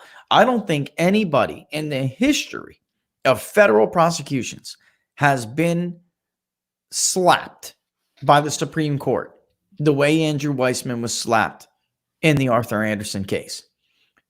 Purposely misleading the jury. Purposely misleading them, not only on things of evidence and being, shady with what they handed over to the defense, telling a juror instruction, Tim, telling jurors what constitute, what is required to render a guilty verdict. I mean, dirty. These are the people that populated Robert Mueller's team. All right. So while yesterday, the documents, they contained handwritten notes, the ones that were released and made news yesterday. And they were really released before that, but they just didn't get out. Right. So while initially we didn't know who it was, multiple sources, and now we're not the only ones, identify the note taker as Bill Priestap, right? He was then the assistant director of the counterintelligence division. There was some talk about it being Baker. It's not Baker, it's Bill Priestap. And I almost got misled myself on that. Somebody fired back and said, man, didn't mean that. Anyway, those notes outline that agents investigating Flynn, their goal was to, quote, get him to lie so we can prosecute him or get him fired. All right. And this is important because that clearly states their goal was a perjury trap. But ultimately, like we talked about yesterday, the goal was to remove Lieutenant General Michael Flynn, to get him out of the way. I think it was on Tucker last night, and I tweeted about it when it happened because it was the most informative, insightful thing I had heard all day that really encapsulated the story, Tim. Andy McCarthy, right? Former prosecutor himself, worked at Justice, told Tucker Carlson that what if you're really looking, what these documents show is that Lieutenant General Michael Flynn was not the target or the objective. He was an obstacle. They had to remove Michael Flynn to get to Donald Trump. Unlike some of these other some of the other actors in the incoming Trump administration, Michael Flynn knew where the bodies were buried. He understood how the intelligence community worked. He understood what was appropriate and what was not appropriate. I'm stunned. I am that he was basically duped by the media narrative that anything he had talked about in that phone call was illegal. But the media, you really have to go back and provide context and remember the historical context of everything to understand why they kind of like him. Same thing with George Papadopoulos. They kind of like dupe them into thinking they could be prosecuted for something like the Logan Act or talking to Russians about certain things, about policies. There's absolutely nothing wrong with the content of the conversation. On January 24, 2017, federal agents interviewed Lieutenant General Flynn under false pretenses and without counsel about a conversation he had with Russian Ambassador Sergei Kislyak. At the time of the conversation, and this is also important, Lieutenant General Flynn was the top foreign policy advisor to then President-elect Donald Trump. It was already known, folks, he was going to be the top national security advisor in the White House for Trump. The note taker wrote that one objective of the interview was to, quote, get, and he's talking about Flynn, to admit breaking the Logan Act. And we talked about this yesterday a little bit. It's a 1799 law, which is widely viewed as unconstitutional. Private citizens are prohibited from talking to foreign entities about matters of policy and state, right? And people have what is called the First Amendment here. So everybody has viewed this law to be unconstitutional. It's been on the books forever, but it has never been successfully used in a prosecution against anyone ever at any time. It was used in serious effort once, and it failed. Anyway, it does. Then again, just to reiterate, it intends to prohibit private citizens from speaking with foreign governments about official U.S. policy. At the time, Lieutenant General Flynn was not a private citizen. He was the incoming national security advisor, right, newly elected president. This is what, and I'm going to read this. Turley said, I'm almost going through this story verbatim because it's so convoluted, but you have to get the details to understand what Andy was talking about. This what Flynn, he had too much knowledge of the inner workings of the intelligence community and how the security apparatus works. He would have known something bad was going on.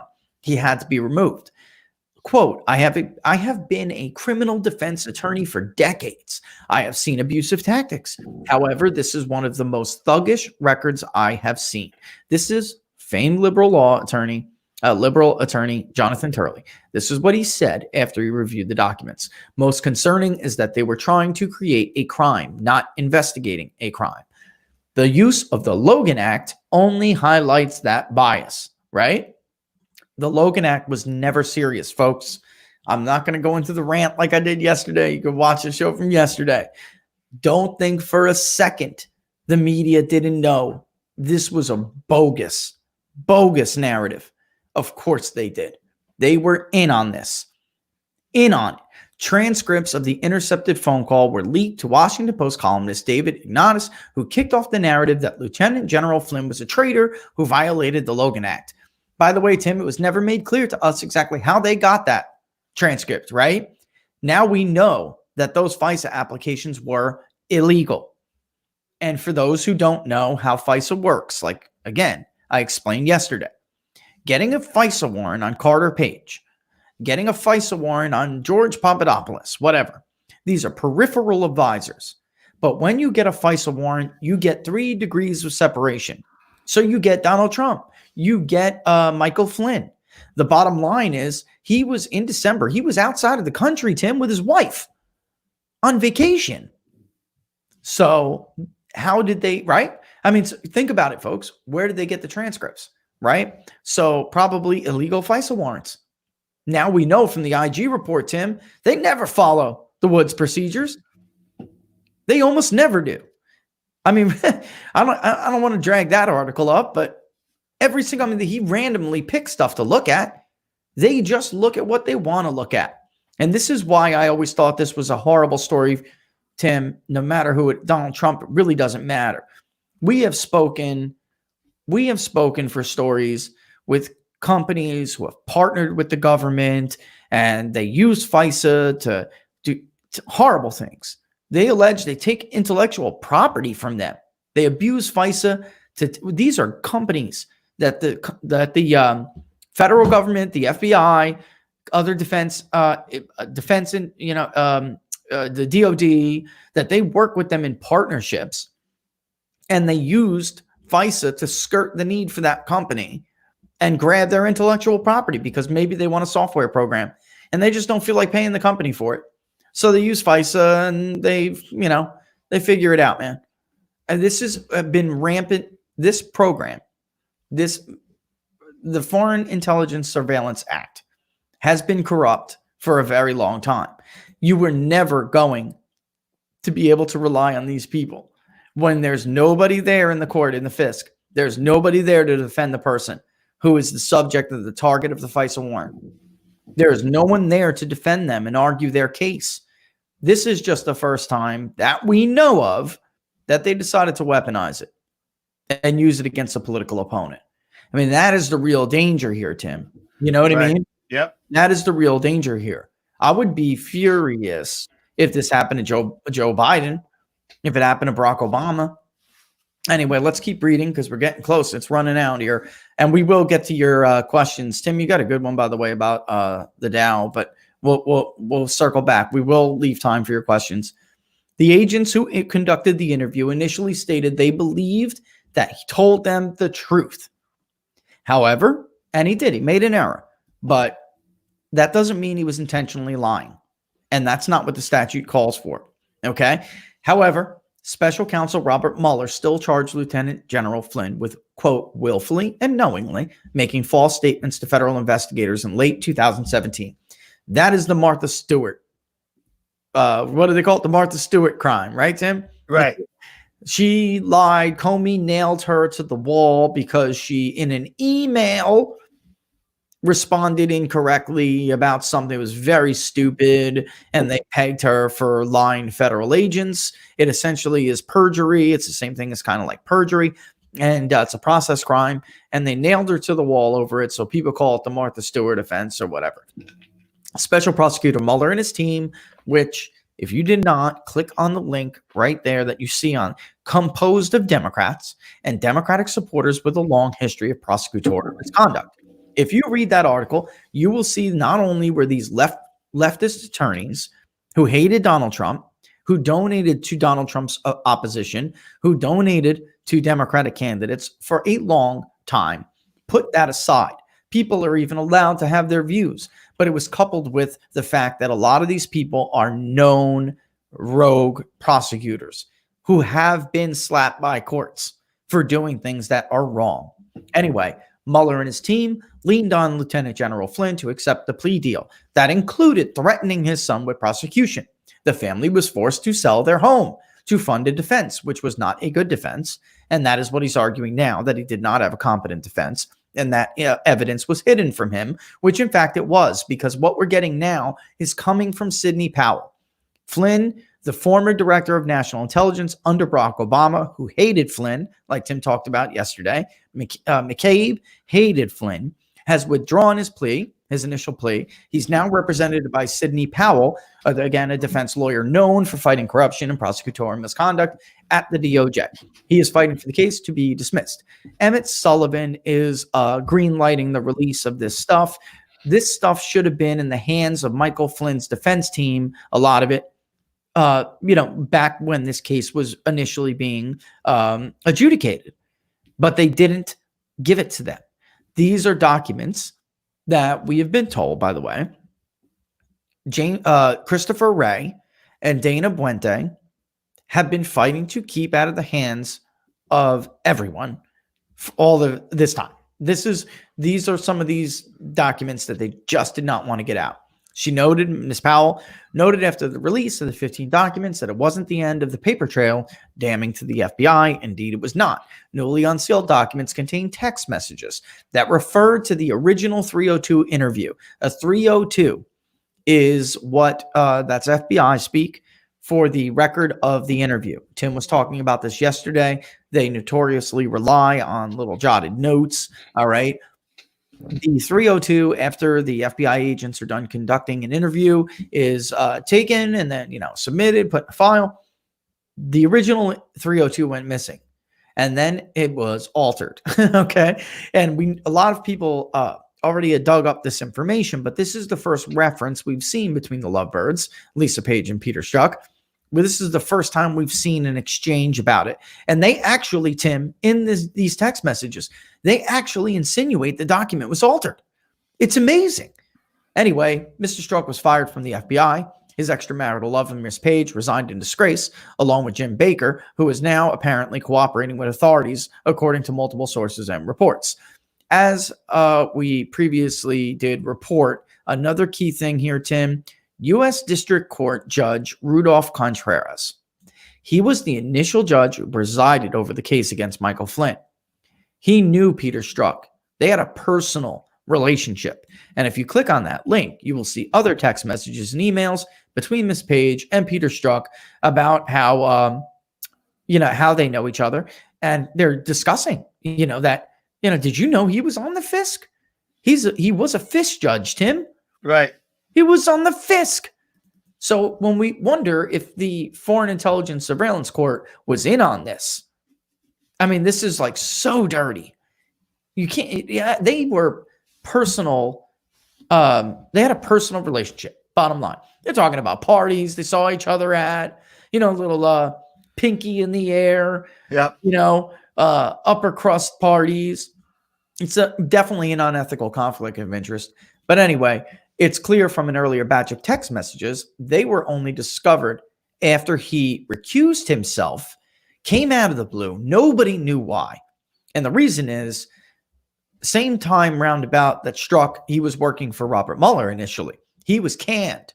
And the reason is, again, people were going to find out about Peter Strzok's bias, about how he handled Crossfire Hurricane and how he knew Judge Contreras. So Contreras recused himself. Strzok left the Mueller investigation. He left the Mueller team. Anyway, just in this reported details, some of the stuff they said back and forth. I'm not going to reiterate it. Check out the story because it is important. Anyway, this new evidence further indicates the FBI was closing the case due to a lack of proof, and then in fact did so. It was scheduled, Tim.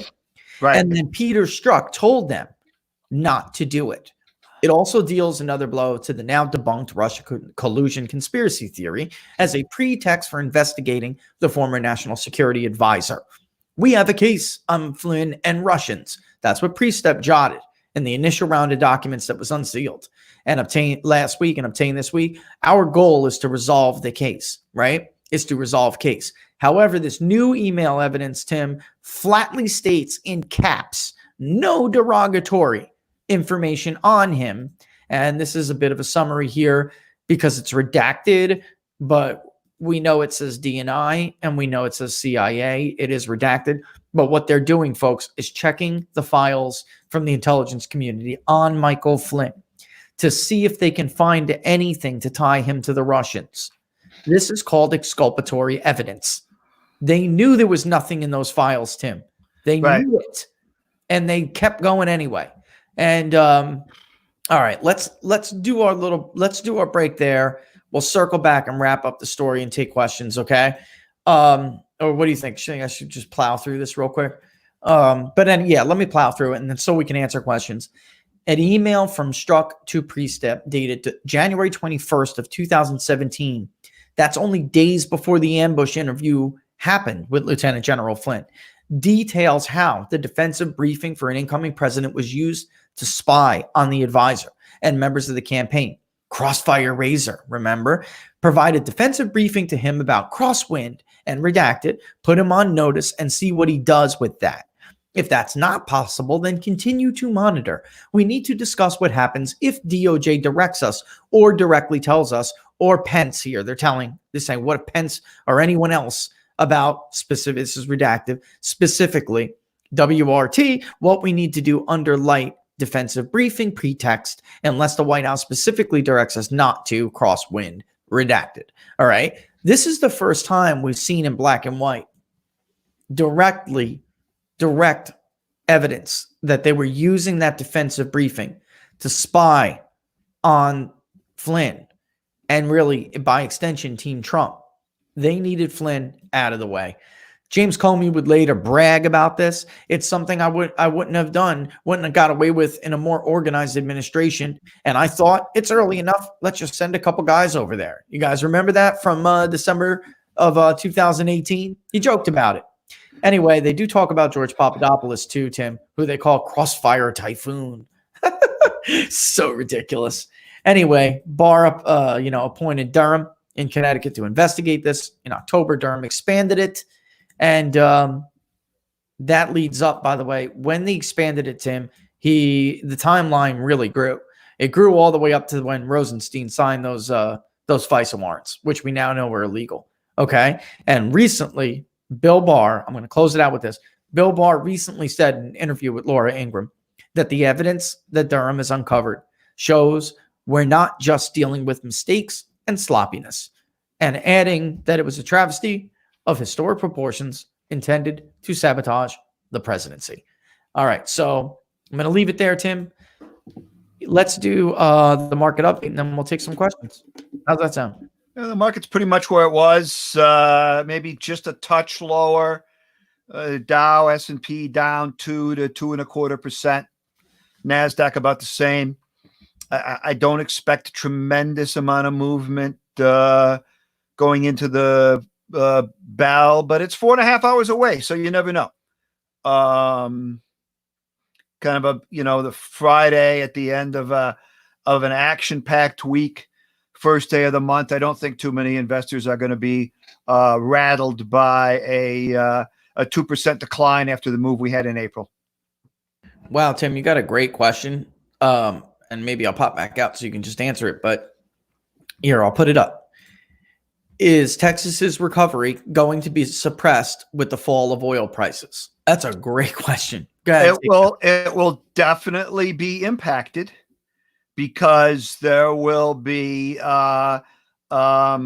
some oil production from the Texas region that does not come back online until the price of oil goes up, and even more significantly, until we can work off this massive oversupply of oil and free up some more storage capabilities, not just in Cushing, which is where most of the oil storage takes place in Oklahoma, but also just to get rid of some of the oversupply that's anywhere, but possibly in rail tankers and big oil tankers at sea. We got to work off that oversupply. Yeah, that was a really good question. I mean, you guys got more. Submit your questions now, and we'll answer them. It's 11:42, so we got the time. I know there were a couple. There was one on whether who was going to get more electoral votes, and given this next census. Of course, it's not done yet, so we don't know. However, we do know what the trend says, and not only the trend, even early data. We do know what preliminary findings suggest, and that is the Northeast and the Midwest are losing population, which means they will lose electoral votes. The South and the West are gaining, so they will get popular votes. Okay. We're not sure how that's going to split up exactly yet. Exactly. And I don't really want to speculate on it because I don't want someone to take something, that I say would run with it. But Texas was the biggest population gainer. It goes to show you how important it is for the Republican Party not to lose the state of Texas. And we did Texas. So for those who didn't see it, go check that out on the YouTube channel, People's Funded Daily on the YouTube channel. Subscribe while you're there. But we did Texas. We took a nice dive, exhaustive, county by county, almost, and there have been the two fastest growing industries have been in Texas. So I mean, two fastest growing industries, the two fastest growing population centers have been in Texas. So we'll just have to see how that's going to cut out. And Florida, by the way, last time around gained. Ohio lost. So it's going to be interesting to see, because Republicans, if they want to be a national force, the West is trending Democrat. If they want to be a national force and want to have a chance to win the Electoral College, first things first, they must absolutely hold the state of Texas, and they must find another pathway through the Midwest, which is working class. They are the party of the working class now. Democrats are not. Joe Biden is not making any inroads with working class voters. He's not. I told people to be careful of this narrative. He is not. If you look at the polls, by the way, IBD tip, Tim, it's tied now. It was Biden +8. It's tied.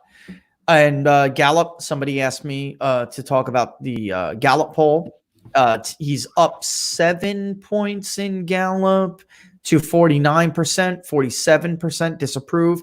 That's a 7-point drop in disapproval. So he's +2 now again in Gallup. His biggest margin, really. Thing is with Gallup, if you look inside their numbers, Republicans make up a larger share than a lot of other polls you'll see out there now, recently, which tells you, with the way Gallup conducts polling, that Republicans are much more enthusiastic. They are. And that's not uncommon.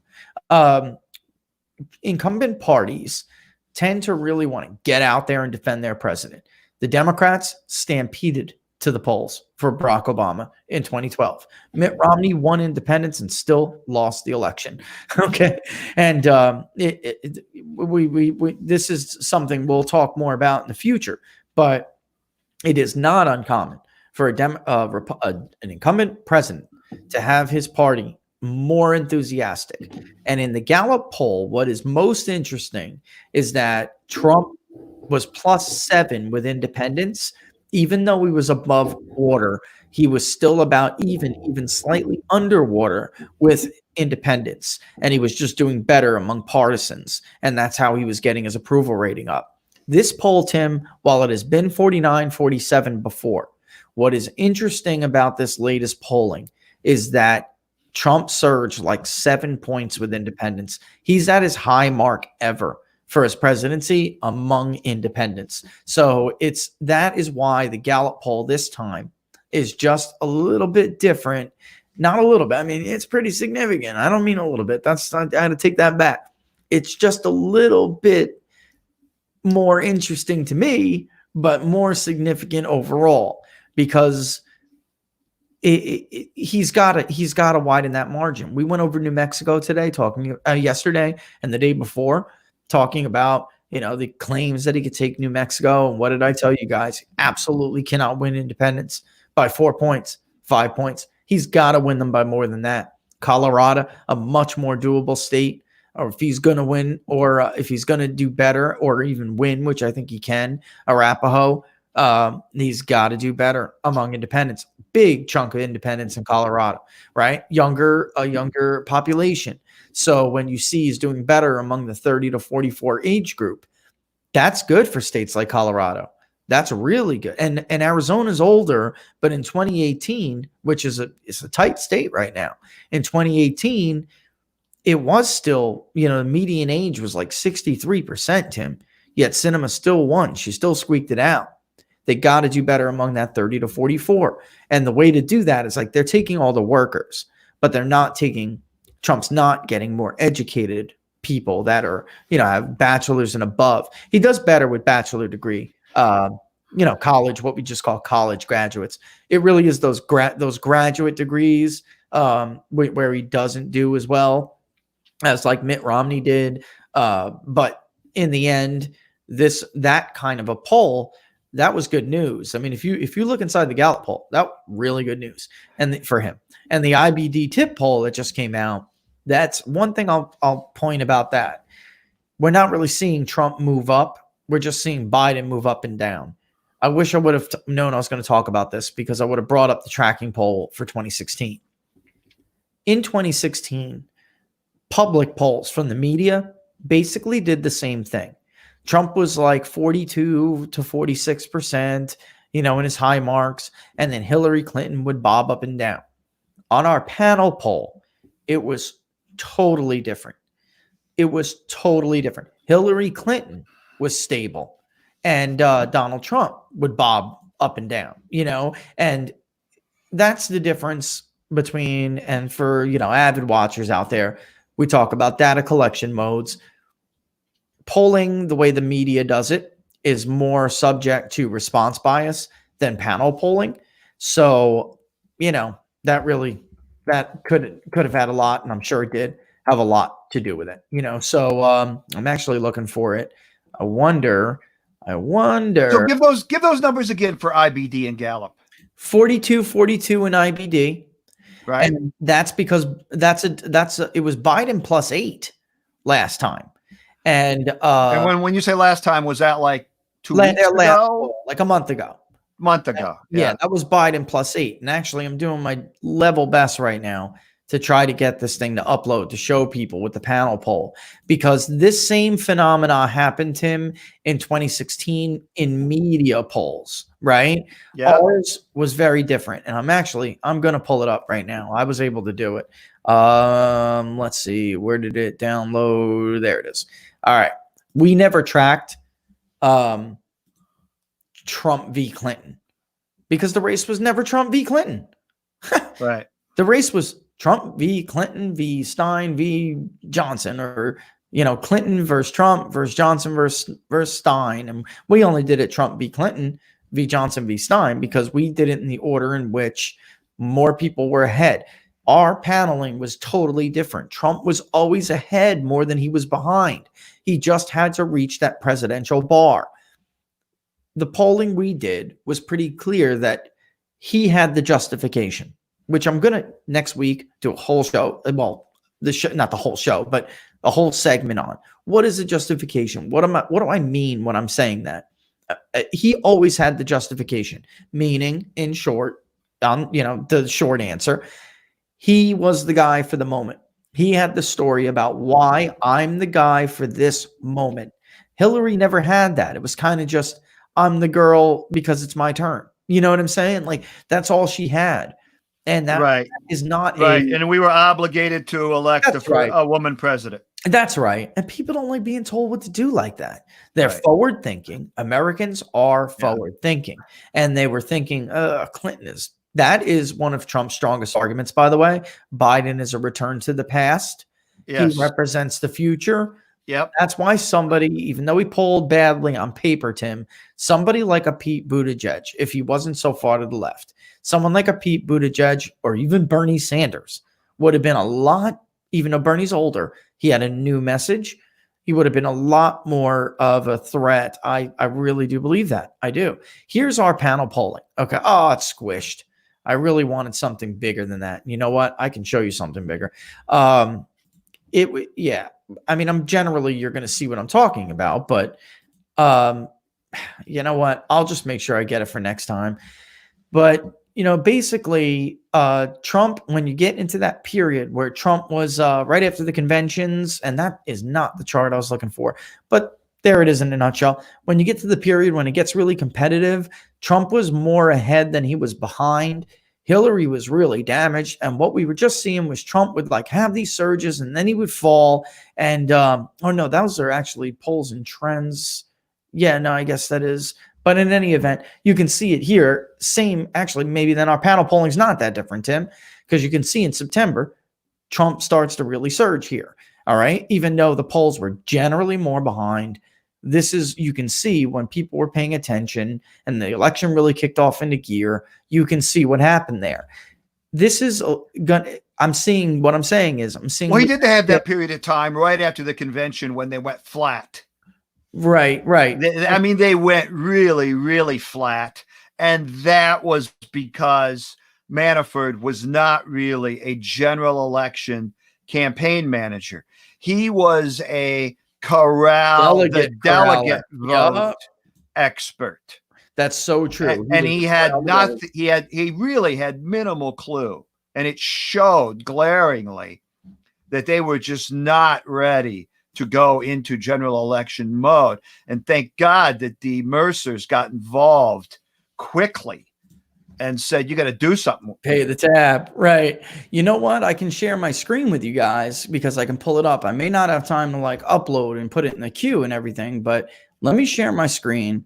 And I got the panel polling up. All right. Let's I guess that's it right there. Let's see. Let's make sure it is. There's the panel poll. I will zoom in. Okay. Let me drag it on over. I'll zoom in like twice so you guys can see. I don't want it to squish too much. You know what I mean? I got 5 minutes, so I got time to do this. All right. Here is the RNC, the DNC, and then the Green. They had their convention too. A lot of people don't realize that. That's what those columns are. Those are the periods of their conventions. You have plot bands here, or plot lines. Those are bands. And the reason why the image thing doesn't come up, Tim, is because they used to have their faces there. But there's the first debate, the vice presidential debate, the second debate, and the third debate. You can clearly see, let me get my mouse out of the way.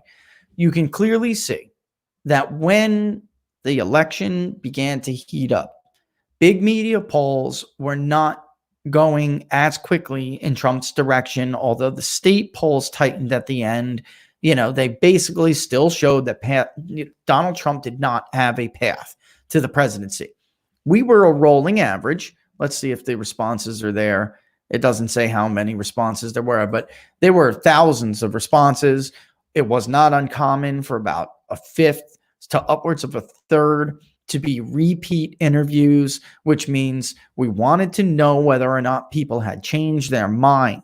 Not just, new people. That's how you get in the response bias pit. Like you may be calling different people every time on the phone if you're a big media pollster, or you collect by that mode. And during certain things like the Access Hollywood tape, Republicans, just don't want to pick up the phone. They don't want to talk. And you can clearly see Trump sink for a couple days during the Access Hollywood tape. Here's the second debate where he was up against the wall, Tim. Do you remember that? Yeah. He fell all the way to 38.2% at the low in his Access Hollywood tape. And you can see where those voters go. A lot of them said, the hell with this, I'm voting for Gary Johnson. Yeah, right? And he climbed all the way up to 9.1, 8.7. Then he did very well at this debate. And when we talk about what a justification is and meeting a presidential bar, you're going to realize why this was so important. He showed up to that debate. He showed up. He defended him. He did something that Americans gave him credit for, even though they still may have been off-put by the actual, what they heard. It is very difficult for you to, put your performance on when you're under that kind of pressure, when that kind of bomb drops on your campaign. Immediately after that debate, Tim, we started to see him rise again. He goes back to his mean right about here, and it starts to do what we've been seeing. Trump is up more than he's behind, but he keeps making these dumb mistakes, and he gets off the economic nationalism message, and he falls, he dips, he falls. Clinton's not really going anywhere, guys. You see that?